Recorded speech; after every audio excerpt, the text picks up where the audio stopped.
ನೀವು ಮೀನರಾಶಿಯವರಾಗಿದ್ದು ಸಾಲಗಳ ವಿಚಾರದಲ್ಲಿ ಸ್ವಲ್ಪ ಟೆನ್ಷನ್ ಮಾಡ್ಕೊಂಡಿದ್ರೆ, ಅಂದರೆ ಸಾಲ ಬೇಕು, ಅರ್ಜೆಂಟಾಗಿ ಯಾವುದೋ ಹೋಮ್ ಲೋನ್ ಬೇಕು, ಮನೆ ಕಟ್ಟಬೇಕು ಹೋಮ್ ಲೋನು, ಸೈಟ್ ತಗೋಬೇಕು ಲೋನ್ ಬೇಕು, ಅಥವಾ ವೆಹಿಕಲ್ ಲೋನು, ಅಥವಾ ಎಂಥದ್ದು ನಿಮಗೆ ಬಿಸ್ನೆಸ್ ಲೋನು ಬೇಕು, ನಿಮಗೆ ಪರ್ಸ್ನಲ್ ಲೋನ್ ಬೇಕು, ನಿಮಗೆ ಲೋನ್ ವಿಚಾರ ಸಾಲಗೋಸ್ಕರ ಪ್ರಯತ್ನ ಮಾಡ್ತಿರೋ ಮೀನರಾಶಿಯವ್ರು ನೀವಾಗಿದ್ದರೆ, ಅಥವಾ ಸಾಲ ಕೊಟ್ಬಿಟ್ಟಿದ್ದೀನಿ ವಾಪಸ್ ಬರ್ತಾ ಇಲ್ಲ ಟೆನ್ಷನ್ ಆಗಿಬಿಟ್ಟಿದೆ ಆ ಥರದ ಮೀನರಾಶಿಯವ್ರು ನೀವಾಗಿದ್ದರೆ, ಅಥವಾ ಆ ಕ್ಯಾಟಗರಿಲಿ ಬರುವಂಥವ್ರು, ಅಥವಾ ಸಾಲ ಮಾಡಿಬಿಟ್ಟಿದ್ದೀನಿ ಗುರುಳೆ ತೀರ್ಸೋಕ್ಕಾಗ್ತಾ ಇಲ್ಲ, ಬರೀ ಬಡ್ಡಿ ಬಡ್ಡಿ ಬಡ್ಡಿ ಬಡ್ಡಿ ಬಡ್ಡಿ ತಲೆ ಕೆಟ್ಟು ಹೋಗ್ಬಿಟ್ಟಿದೆ, ಅಸಲು ಹಂಗೇ ಇರುತ್ತೆ, ಸಾಲಗಳೇ ಈ ಸಾಲದ ಸುಳಿಯಿಂದ ಹೊರಬರೋಕ್ಕೆ ಆಗಲ್ವ ನನಗೆ ಅನ್ನುವ ರೀತಿಯದ್ದ ಒಂದು ಪರಿಸ್ಥಿತಿ ಏನಾದ್ರು ಇರುವಂತಹ ಮೀನರಾಶಿಯವ್ರು ನೀವಾಗಿದ್ದರೆ, ಅಥವಾ ಗುರುಳೆ ನಾನು ಸಾಲ ತಗೊಂಡೂ ಇಲ್ಲ, ಸಾಲ ಕೊಟ್ಟೂ ಇಲ್ಲ, ಸಾಲ ಮಾಡೂ ಇಲ್ಲ, ನಾನು ಎಂಥದ್ದು ನನಗೆ ಸಾಲ ಅವಶ್ಯಕತೆನೂ ಇಲ್ಲ, ಆದರೆ ಯಾರಿಂದಲೋ ಯಾರಿಗೋ ಸಾಲ ಕೊಡಿಸ್ಬಿಟ್ಟಿದ್ದೀನಿ, ನಾನು ಮಧ್ಯದಲ್ಲಿ ಸಿಗಾಕೊಂಡ್ಬಿಟ್ಟಿದ್ದೀನಿ, ಇಲ್ಲಿ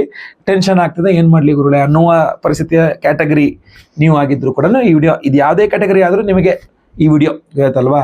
ಸೊ ಈ ಥರದ ಕ್ಯಾಟಗರಿಯಲ್ಲಿ ಬೇರೆ ಯಾರು ಮೀನರಾಶಿಯರಿದ್ದಾರೆ ಇವಾಗ ಗೊತ್ತಾದರೆ, ಅಥವಾ ಗೊತ್ತಿಲ್ಲದಿದ್ರು ಅವರಿಗೆ ವಿಚಾರ ಗೊತ್ತಿರಲಿ, ಸೊ ದಯವಿಟ್ಟು ವಾಟ್ಸಪ್, ಫೇಸ್ಬುಕ್, ಮೆಸೆಂಜರ್, ಟೆಲಿಗ್ರಾಮ್ ಎಲ್ಲ ಕಡೆ ಈ ವಿಡಿಯೋನ ಸಾಮಾಜಿಕ ಜಾಲತಾಣಗಳಲ್ಲಿ ಶೇರ್ ಮಾಡಿ. ಯಾಕೆಂದರೆ ಈ ವಿಡಿಯೋದಲ್ಲಿ ನಾನು ಮೀನರಾಶಿಯವರ ಸಾಲಗಳ ರಹಸ್ಯ ತಿಳಿಸ್ತಾ ಇದ್ದೇನೆ ಗೊತ್ತಲ್ವಾ. ಸೊ ಈ ಸಾಲಗಳ ವಿಚಾರವಾಗಿ ಆಧಿಪತ್ಯವನ್ನು ಹೊಂದಿರತಕ್ಕಂಥದ್ದು ಮೀನರಾಶಿಯವರ ಜಾತಕದಲ್ಲಿ ಯಾರಪ್ಪ ಅಂದರೆ ರವಿಗ್ರಹ. ಸೊ ರವಿಯ ಆರಾಧನೆ ಮಾಡ್ಕೊಂಡ್ರೆ ಮೀನರಾಶಿಯವರ ಸಾಲಗಳ ಸಮಸ್ಯೆ ಪರಿಹಾರ ಆಗುತ್ತೆ. ರವಿ ನಿಮ್ಮ ಜಾತಕದಲ್ಲಿ ಎಲ್ಲಿದ್ದಾನೆ, ಮೀನರಾಶಿಯವರಾಗಿದ್ದು ನಿಮ್ಮ ಜಾತಕದಲ್ಲಿ ತುಲಾರಾಶಿಯಲ್ಲಿ ರವಿ ಇದ್ರೆ ನೀಚ ಸ್ಥಿತಿ. ಸೊ ಅದರಿಂದ ನಿಮ್ಗೆ ಎಲ್ಲೂ ₹1 ಹುಟ್ಟಲ್ಲ, ಎಲ್ಲೂ ಸಾಲ ಸಿಗಲ್ಲ. ಫಾರ್ ಸಪೋಸ್ ಸಾಲ ಮಾಡಿದ್ರೆ ಅದನ್ನು ತೀರ್ಸಕ್ಕಾಗಲ್ಲ, ಇಲ್ಲ ಅಂದರೆ ನೀವು ಮಾಡದೇ ಇರೋ ಸಾಲವನ್ನು ನೀವು ಕಟ್ತಾ ಇರ್ತೀರ ಬಡ್ಡಿಯನ್ನು, ಅಥವಾ ನೀವು ಸಾಲ ತೀರಿಸ್ತಾ ಇರ್ತೀರ, ಬೇರೆಯವ್ರು ಮಾಡೋ ಸಾಲ ನೀವು ತೀರಿಸ್ತಾ ಇರ್ಬೇಕಾದ ಪರಿಸ್ಥಿತಿ. ತಿಂದಂಗೆಲ್ಲ ಉಂಡಂಗೆಲ್ಲ ಸಾಲ ಬಡ್ಡಿ ಕಟ್ಕೊಂತ ಇದ್ದೀನಪ್ಪ, ನಾನು ತಗೊಂಡಿದ್ರು ಪ್ರಶ್ನೆ ಬೇರೆ ಅಂತ, ಅದು ಬೇರೆ ಟೆನ್ಷನ್. ಸೊ ಯಾವುದೇ ಮೀನರಾಶಿಯವರ ಜಾತಕದಲ್ಲಿ ತುಲಾರಾಶಿಯಲ್ಲಿ ಮಾತ್ರ ರವಿ ಇರಬಾರ್ದು, ಇದ್ದು ಬಿಟ್ಟರೆ ಸಾಲಗಳ ವಿಚಾರದಲ್ಲಿ ಬಹಳ ಪ್ರಾಬ್ಲಮ್ ಆಗುತ್ತೆ. ಅದೇ ರವಿ ಏನಾದರೂ ದ್ವಿತೀಯದಲ್ಲಿ ಮೇಷದಲ್ಲಿ ರವಿ ಇದ್ದಾರೆ ಪರಮೋಚ್ಚ ಸ್ಥಿತಿಯಲ್ಲಿ ಅಂದರೆ ಮೀನರಾಶಿಯವರಿಗೆ ಬಬ್ಬಲ್ ಲಾಟ್ರಿ ಥರನೇ ಒಂದು ಲೆವೆಲ್ವರೆಗೆ, ಯಾಕೆಂದರೆ ಬೇಗ ಲೋನ್ಸ್ಗಳು ಸ್ಯಾಂಕ್ಷನ್ ಆಗುತ್ತೆ. ಹಾಗಂತ ಸಿಗುತ್ತೆ ಅಂತ ಸಣ್ಣ ಸಾಲ ಮಾಡಿಬಿಟ್ರೆ ಏನಾಗುತ್ತೆ, ಸಾಲಗಾರ ಆಗ್ಬಿಡ್ತೀರಾ, ಫುಲ್ ಸಾಲದಲ್ಲಿ ಕೂಪದಲ್ಲಿ ಬಿದ್ದೋಗ್ಬಿಡ್ತೀರಾ. ಸೊ ಅದರಿಂದ ಎಷ್ಟು ಬೇಕೋ ಅಷ್ಟೇ ಇರಬೇಕು, ಆ ಟ್ಯೂನಿಂಗ್ ಹಂಗೆ ಇರಬೇಕು. ಸಾಲ ಬೇಕಾದ್ರೆ ಮಾತ್ರ ತಗೋಬೇಕು, ಏನಕ್ಕೆ ಸಾಲ ಮಾಡ್ತಿದ್ದೀವಿ ಅನ್ನೋದು ನೋಡ್ಕೊಳ್ಬೇಕು. ಸೊ ಅದರಿಂದ ಸಾಲಗಳ ವಿಚಾರಕ್ಕೆ ಬಹಳ ಪ್ರಾಧಾನ್ಯತೆ ಇದೆ.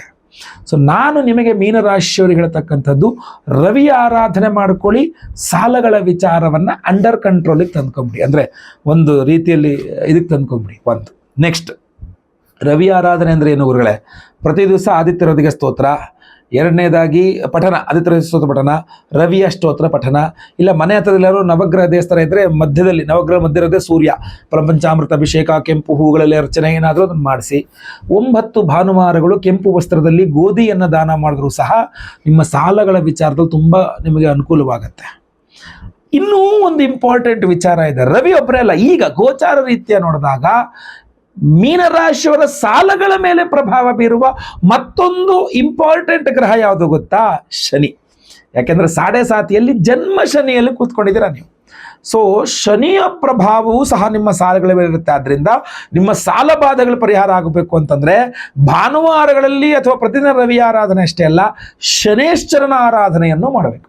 ಶನಿವಾರ ಮನೆ ಹತ್ರ ಶನೇಶ್ವರ ದೇವಸ್ಥಾನ ಇದ್ರೆ ಹೋಗಿ ಕಾಲು ಪ್ರದಕ್ಷಿಣೆ ನಮಸ್ಕಾರ ಪೂಜೆಗಳು ಮಾಡೋದು. ಕರಿ ಎಳ್ಳು, ಎಳ್ಳೆಣ್ಣೆ, ಕುಕಿಂಗ್ ಗ್ರೇಡ್ ಒರಿಜಿನಲ್ ಅಡುಗೆ ಉಪಯುಕ್ತವಾದ ಎಳ್ಳೆಣ್ಣೆ, ಗಾಣದ ಎಳ್ಳೆಣ್ಣೆಯಲ್ಲಿ ಸ್ವಾಮಿಗೆ ಅಭಿಷೇಕ, ಕಬ್ಬಿಣದ ಬಾಂಡ್ಲಿಯಲ್ಲಿ ಗಾಣದ ಎಳ್ಳೆಣ್ಣೆ ಹಾಕಿ ಮುಖ ನೋಡಿಕೊಂಡು ಬೆಳಗಾತ್ರ ಬತ್ತಿ ಹಾಕಿ ದೀಪವನ್ನು ಹಚ್ಚತಕ್ಕಂಥದ್ದು. ಈ ಥರ ಪ್ರತಿದಿನ ಶನೇಶ್ವರ ಅಷ್ಟೋತ್ರ, ಶನಿವಾರ ಮನೆ ಹತ್ರ ಇರೋ ಶನೇಶ್ವರ ದೇವಸ್ಥಾನಕ್ಕೆ ಹೋಗಿ ಕಾಲು ನೋವು ತನಕ ಪ್ರದಕ್ಷಿಣೆ ನಮಸ್ಕಾರ ಮಾಡ್ತಕ್ಕಂಥದ್ದು. ಈ ಥರ ಶನಿವಾರ ಶನಿ ಆರಾಧನೆ, ಭಾನುವಾರ ರವಿ ಆರಾಧನೆ ಮಾಡ್ಕೊಂಡ್ರೆ ಅಂಡರ್ ಕಂಟ್ರೋಲಿಗೆ ಬಂದ್ಬಿಡುತ್ತೆ ಸಾಮಾನ್ಯವಾಗಿ ನಿಮ್ಮ ಸಾಲಗಳ ವಿಚಾರ. ಇಲ್ಲ ಇನ್ನೂ ಪವರ್ಫುಲ್ ಆಗಿರತಕ್ಕಂಥದ್ದು ಬೇಕು ಗುರುಗಳೇ, ಒಂದೊಂದು ಹೊತ್ತು ಉಪವಾಸ ಮಾಡ್ಬೋದು. ನಿಮಗೆ ಈ BP ಶುಗರು ಮತ್ತೊಂದು ಇನ್ನೊಂದು ಏನೂ ಇಲ್ಲ ಅಂತಾದರೆ ನೀವು ಶನಿವಾರ ಬೆಳಗ್ಗೆ 1 ಹೊತ್ತು ಉಪವಾಸ, ಅಥವಾ ಭಾನುವಾರ ಬೆಳಗ್ಗೆ 1 ಹೊತ್ತು ಉಪವಾಸ. ಈರುಳ್ಳಿ ಬೆಳ್ಳುಳ್ಳಿ ನಾನ್ ವೆಜ್ ಎಲ್ಲ ಬಿಟ್ಬಿಡ್ಬೇಕು. ಭಾನುವಾರ ಬಿಡೋದು ಕಷ್ಟ ಆಗುತ್ತಿಲ್ಲ ನಿಮಗೆ, ಶನಿವಾರನಾರು ಬಿಡಿ ಒಂದು ಹೊತ್ತು ಆಯ್ತಲ್ವ, ಆರೋಗ್ಯ ಬಾಧೆ ಇಲ್ಲದೆ ಆದರೆ ಮಾತ್ರ. ಅಯ್ಯೋ ನಮ್ಮ BP ಶುಗರ್ ಇದೆ, ನಾವು ಮಾತ್ರೆಗಳು ತಗೊಳ್ತಾ ಇರಬೇಕು ಅಂದರೆ ಅವೆಲ್ಲ ಏನು ಬೇಡ, ಅದು ಬಿಟ್ಟು ನಾನು ಹೇಳ್ತಿರುವಂಥದ್ದು ಮಾಡ್ಬೋದು.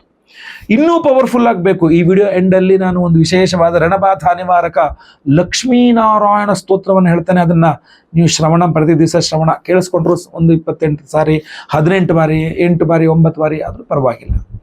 ಇಲ್ಲ ಅಂದರೆ ನಾವು ವಿಶೇಷವಾಗಿ ಮೀನರಾಶಿಯವರ ಎಲ್ಲ ಸಾಲಬಾಧೆಗಳ ಪರಿಹಾರಕ್ಕೆ ಲಕ್ಷ್ಮೀನಾರಾಯಣರ ಆರಾಧನೆ ಮಾಡ್ತಾ ಇದ್ದೇವೆ. ಚೈತ್ರ ಪೌರ್ಣಿಮಾ ವಿಶೇಷ ಪರಿಹಾರ ಮೀನರಾಶಿಯವರಿಗೆ ಅದೇನಪ್ಪ ಅಂತಂದರೆ 12ನೇ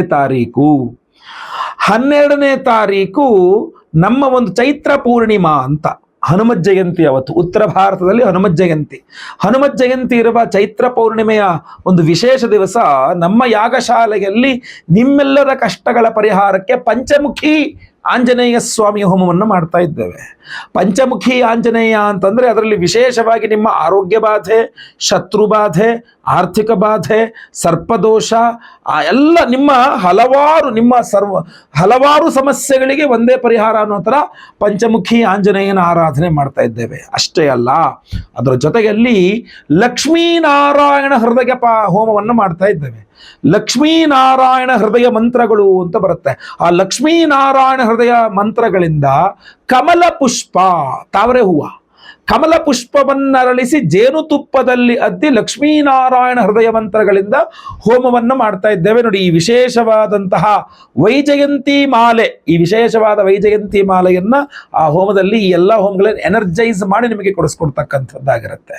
ಇದ್ರ ಜೊತೆಯಲ್ಲಿ ನೀವು ವಾಸ ಮಾಡುವ ಮನೆ, ಅದು ಬಾಡಿಗೆ ಮನೆ ಆಗಿರಬಹುದು, ಅಥವಾ ಲೀಸ್ ಆಗಿರಬಹುದು, ಸ್ವಂತ ಮನೆ ಆಗಿರಬಹುದು, ಫ್ಲ್ಯಾಟ್ ಆಗಿರಬಹುದು, ಏನೇ ಆಗಲಿ, ಆ ಜಾಗದ ವಾಸ್ತು ದೋಷ ಪರಿಹಾರಕ್ಕೋಸ್ಕರ ವಾಸ್ತು ಶಾಂತಿ ಹೋಮವನ್ನು ಮಾಡ್ತಾ ಇದ್ದೇವೆ.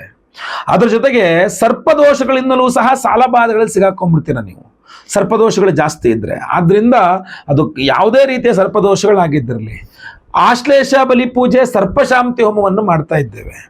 ಗುರುಶಾಂತಿ ಸಹಿತ ನಿಮ್ಮ ಷಷ್ಠ್ಯಾಧಿಪತಿ, ನಾನು ಆಗಲೇ ಹೇಳ್ದಂಗೆ ಸಾಲಗಳಿಗೆ ಕಾರಣೀಭೂತನಾದ ಶನೇಶ್ಚರ ಇತ್ಯಾದಿಗಳು. ಯಾಕೆಂದರೆ ಯಾವುದೇ ರಾಶಿಯವರಾಗಿರಲಿ, ಪಂಚಮ ಶನಿ, ಅಷ್ಟಮ ಶನಿ, ಅರ್ಧಾಷ್ಟಮ ಶನಿ, ಸಾಡೆ ಸಾತಿ, ಮಹಾದಶ, ಅಂತರ್ದಶ, ಪ್ರಾಣದಶ, ಸೂಕ್ಷ್ಮದಶ, ಎಲ್ಲೇ ಶನಿ ಪ್ರಭಾವ ಇದ್ದರೂ ಸಾಲಗಳಲ್ಲಿ ಸಿಲುಕಿಕೊಳ್ಳುವ ಸಾಧ್ಯತೆಗಳು ಜಾಸ್ತಿ ಇರ್ತದೆ. ಸೊ ಆದ್ದರಿಂದಾಗಿ ಶನಿಶಾಂತಿ ಹೋಮವನ್ನು ಮಾಡ್ತಾ ಇದ್ದೇವೆ, ಗುರುಶಾಂತಿ ಹೋಮವನ್ನು ಮಾಡ್ತಾ ಇದ್ದೇವೆ, ನವಗ್ರಹ ಶಾಂತಿ ಹೋಮವನ್ನು ಮಾಡ್ತಾ ಇದ್ದೇವೆ, ಸಂತಾನ ಗೋಪಾಲಕೃಷ್ಣ ಹೋಮವನ್ನು ಮಾಡ್ತಾ ಇದ್ದೇವೆ.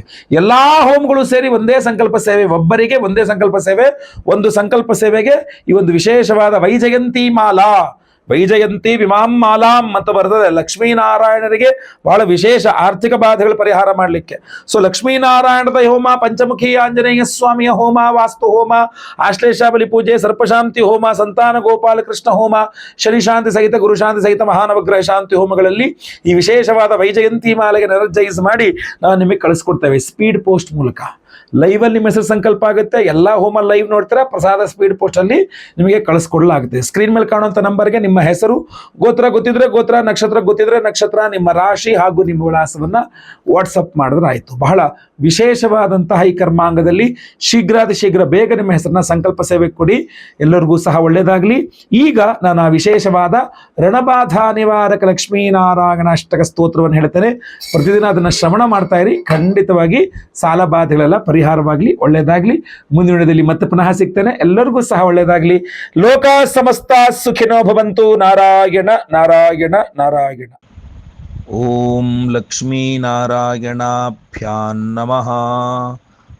ಓಂ ಶ್ರೀವತ್ಸಾಂಕನಮಸ್ತುಭ್ಯಂ ಪದ್ಮಾಲಯ ನಮೋ ನಮಃ. ಲಕ್ಷ್ಮೀನಾರಾಯಣಸ್ವಾಮಿನ್ ಸರ್ವಾಭೀಷ್ಟಂ ಪ್ರಯಚ್ಛ ಮೇ. ಓಂ ಪದ್ಮಪತ್ರಾಯತಾಕ್ಷತ್ವಂ ಪದ್ಮಹಸ್ತಾತ್ವಯಾ ಸಹ ಧರ್ಮಾರ್ಥಕಾಮಮೋಕ್ಷಾಣಾಂ ದಾತಾ ನಿತ್ಯಂ ನಮೋಸ್ತುತೇ.